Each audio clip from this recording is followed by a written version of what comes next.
Bem-vindos ao Land of Obscurity. Você está prestes a entrar no mundo do desconhecido. Conheça agora a transmissão perdida. Aviso: este vídeo contém histórias perturbadoras. Assista por sua conta e risco. Era um verão escaldante, e a pequena cidade de Mayfield estava em alvoroço com a chegada do parque de diversões itinerante Encantos de Sonho. O parque, famoso por seus brinquedos coloridos, jogos de azar e comidas açucaradas, trazia à cidade uma atmosfera mágica, mas também uma sensação de estranheza que ninguém ousava mencionar. Entre as atrações, destacava-se o carrinho de algodão doce. Enfeitado com luzes brilhantes e uma música suave, ele era operado por um homem silencioso chamado Cecil.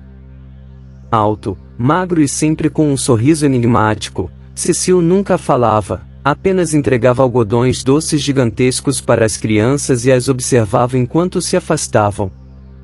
Mas, naquela temporada, algo parecia diferente. Pessoas começaram a desaparecer. O primeiro caso foi de Lee, uma menina de 8 anos. Ela foi vista pela última vez segurando um algodão doce rosa enquanto andava em direção à roda gigante. Sua mãe, desesperada, a procurou por horas, mas tudo o que encontrou foi o bastão de madeira vazio no banco próximo ao brinquedo.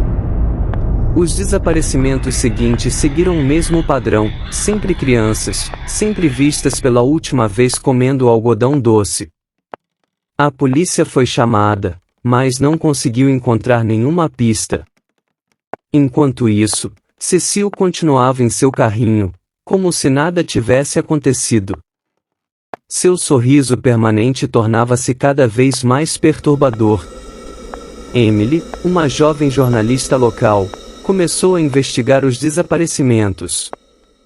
Algo no parque parecia errado, e ela decidiu seguir a única pista em comum, o carrinho de algodão doce. Uma noite, quando o parque estava quase fechando, Emily se aproximou de Cecil.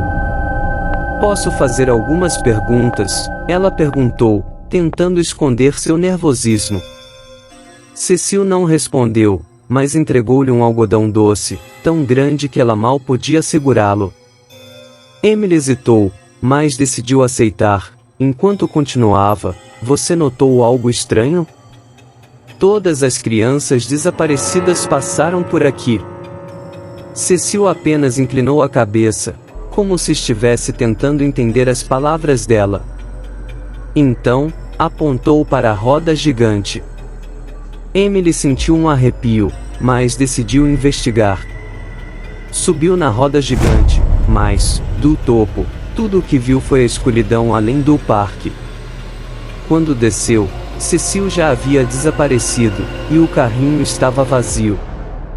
Nos dias seguintes, Emily começou a ter pesadelos. Sonhava com crianças cobertas de algodão doce, presas em teias pegajosas, gritando por socorro. Acordava suando, com a sensação de que algo doce e enjoativo preenchia o ar. Decidida a descobrir a verdade, ela retornou ao parque à meia-noite, quando estava fechado.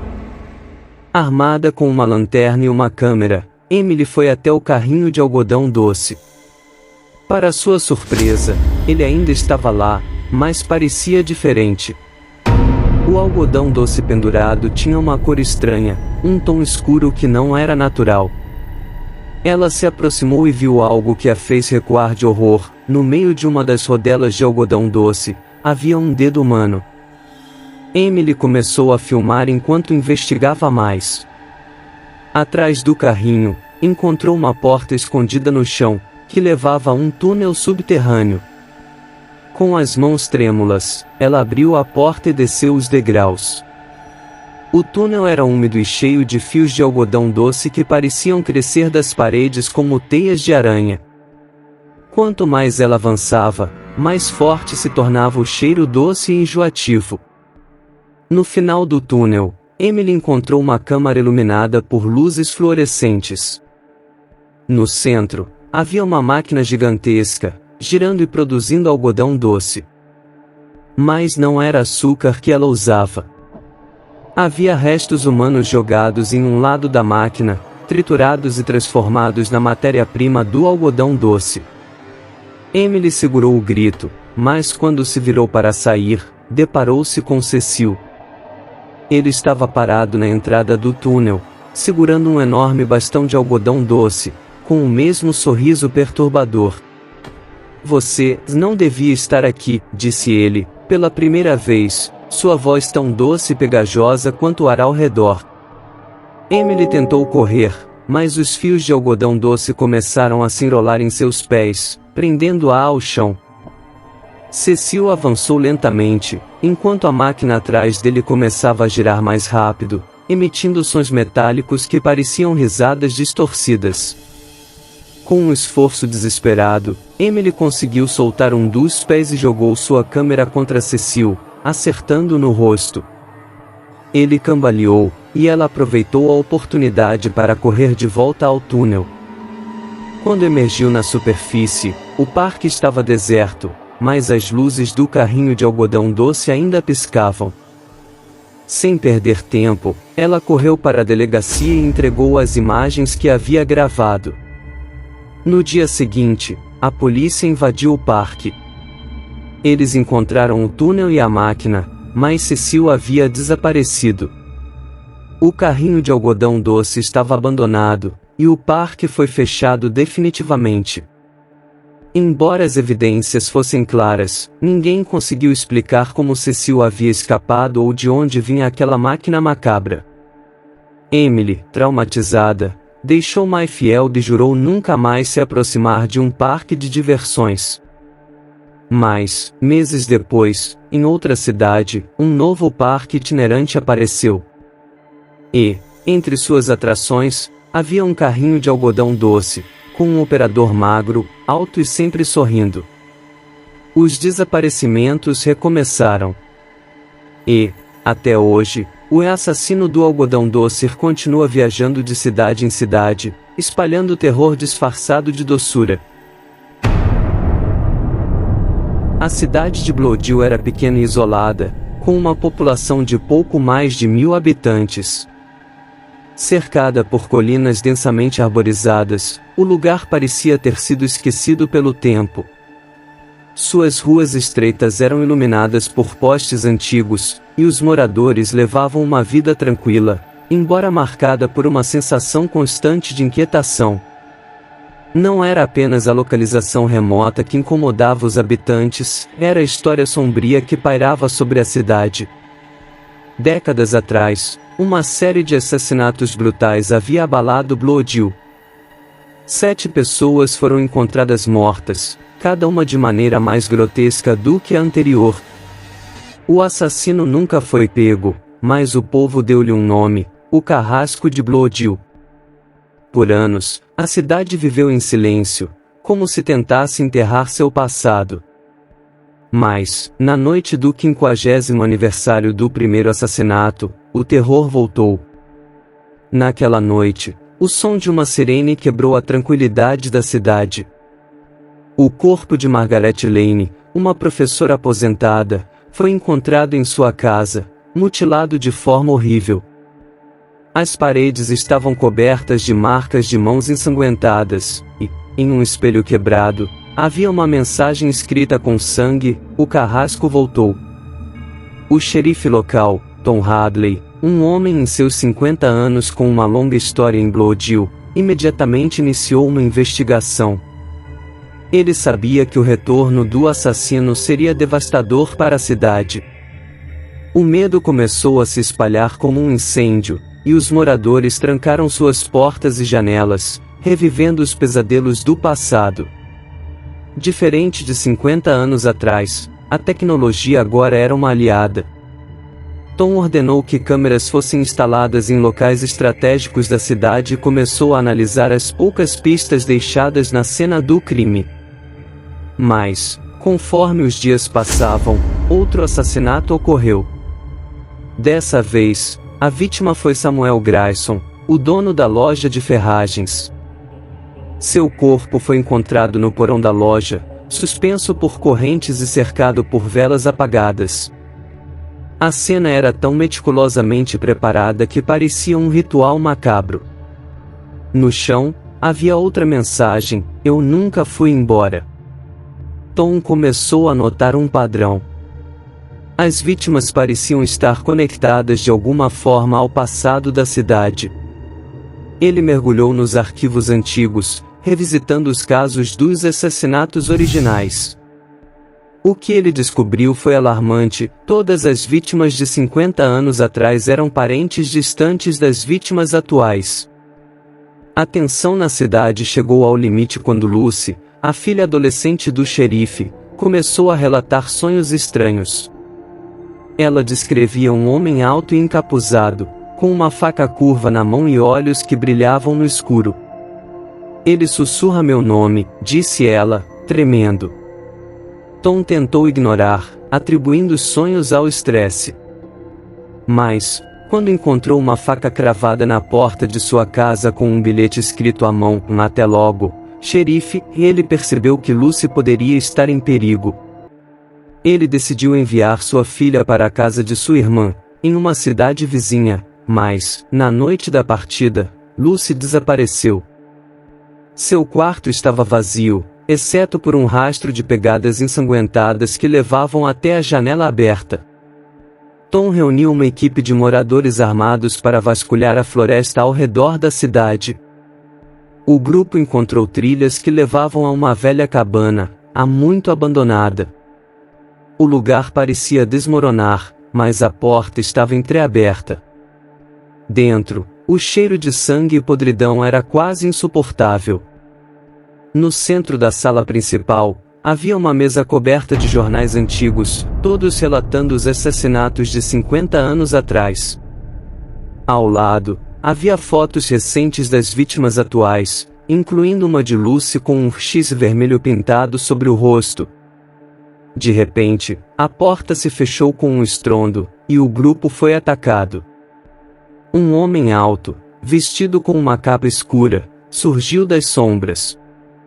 Ele era incrivelmente rápido, eliminando 2 dos moradores antes que Tom conseguisse disparar sua arma. A bala acertou o ombro do assassino, que recuou, soltando um grito gutural. Mas, antes que pudessem capturá-lo, ele desapareceu na floresta, deixando para trás um rastro de sangue. Tom sabia que não havia tempo a perder. Ele retornou à delegacia, onde começou a revisar novamente os documentos antigos.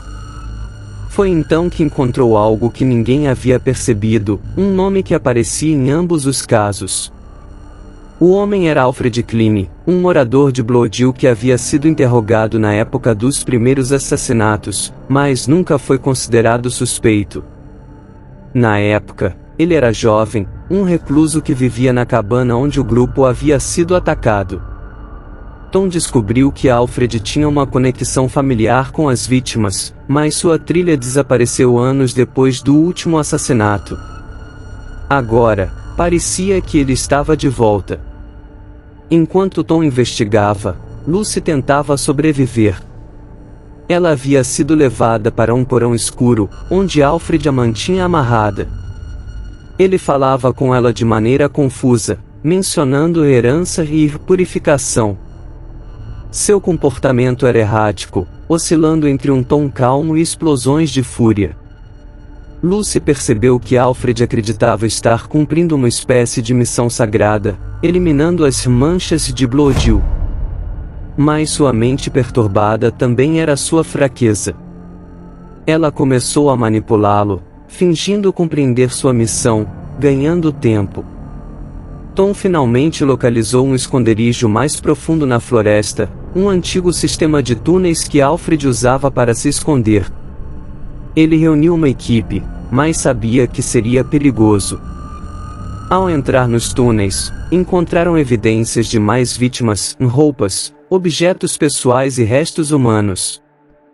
No centro do labirinto, encontraram Alfred, prestes a atacar Lucy. Tom, em um movimento desesperado, conseguiu desarmá-lo, e uma luta brutal se seguiu.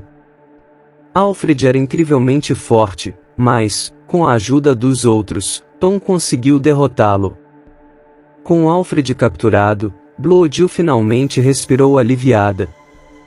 Mas o impacto dos crimes deixaria marcas profundas na cidade. Tom se tornou um herói, mas também carregava o peso da tragédia pessoal e coletiva. Alfred foi condenado à prisão perpétua, mas, mesmo atrás das grades, ele sorria. A sombra de Bloodil nunca desaparecerá, dizia ele, repetidamente. E, à noite, quando a cidade dorme, alguns moradores ainda afirmam ouvir sussurros vindos da floresta. Como se a sombra realmente nunca tivesse partido. Meses se passaram desde a captura de Alfred Kleene, mas a cidade de Bloodil ainda carregava cicatrizes profundas. As pessoas tentavam retomar suas vidas, mas o medo parecia ter se enraizado. Muitos acreditavam que, mesmo com Alfred atrás das grades, a escuridão que ele representava ainda pairava sobre a cidade. Tom Hadley, o xerife, também não conseguia encontrar paz. Seus pesadelos eram constantes. Alfred, com um sorriso frio e olhos vazios, repetia suas últimas palavras: a sombra de Bloodil nunca desaparecerá. Lucy, sua filha, estava fisicamente recuperada, mas permanecia em silêncio, como se algo dentro dela tivesse sido quebrado. Naquela noite, Lucy finalmente falou, mas suas palavras fizeram o coração de Tom parar. Ele ainda está aqui, pai. Tom tentou acalmá-la. Lucy, Alfred está preso. Ele não pode nos machucar. Não é ele, disse ela, olhando fixamente para o vazio. É algo maior. Algo que ele servia. Eu sinto isso. Enquanto isso, na prisão de segurança máxima onde Alfred estava detido, algo estranho aconteceu. Durante uma ronda noturna, os guardas encontraram Alfred morto em sua cela. Aparentemente, ele havia se enforcado com os lençóis de sua cama, mas o que chamou a atenção foi o que estava escrito na parede com sangue: a sombra precisa de um novo portador. Quando Tom recebeu a notícia, ele sentiu um frio gelado na espinha. Alfred era um homem calculista, obcecado por sua missão. O xerife sabia que um suicídio como aquele não fazia sentido. A noite seguinte trouxe uma nova tragédia. Um dos guardas que havia encontrado o corpo de Alfred desapareceu sem deixar rastros. A única pista foi uma mensagem gravada na porta de sua casa: o jogo recomeça. Tom começou a investigar o passado de Alfred mais profundamente. Ele revisitou os túneis na floresta, acompanhado por Lucy, que insistiu em ajudá-lo, dizendo que podia sentir onde deveriam procurar. No centro dos túneis, encontraram um novo altar, muito maior do que o anterior, coberto de velas apagadas e símbolos esculpidos na pedra. No centro, havia uma caixa de madeira trancada. Dentro dela, Tom encontrou um diário. As páginas estavam preenchidas com delírios de Alfred, descrevendo um antigo espírito da colina que exigia sacrifícios para manter sua força. Uma frase, destacada em letras grandes, parecia gritar do papel: a sombra sempre encontra um novo lar. Lucy, que estava em pé ao lado do altar, sentiu o ar ficar pesado. Pai, você sente isso? Antes que Tom pudesse responder, uma rajada de vento percorreu o túnel, apagando as lanternas. Uma risada fraca e distorcida ecoou pelas paredes, seguida de um sussurro: você será meu próximo. Tom agarrou Lucy e correu para fora dos túneis. Mas, ao emergirem na superfície, perceberam que algo havia mudado. O ar estava mais frio, e o céu, apesar de limpo, parecia pesado e opressor. Naquela noite, Tom teve um sonho terrível. Ele estava na floresta, segurando uma faca ensanguentada, cercado por corpos. Alfred estava ao seu lado, sussurrando: a sombra está em você agora, xerife. Você não pode escapar. Ao acordar, Tom sentiu algo estranho em sua mão. Era uma marca escura, semelhante a um dos símbolos do altar. Enquanto tentava entender o que estava acontecendo, Lucy apareceu à porta, com os olhos arregalados. Pai, não somos só nós. A cidade toda está em perigo. Bloodil, com sua história manchada de sangue, estava prestes a enfrentar algo que nenhum deles poderia compreender. A sombra, como Alfred dissera, nunca havia partido.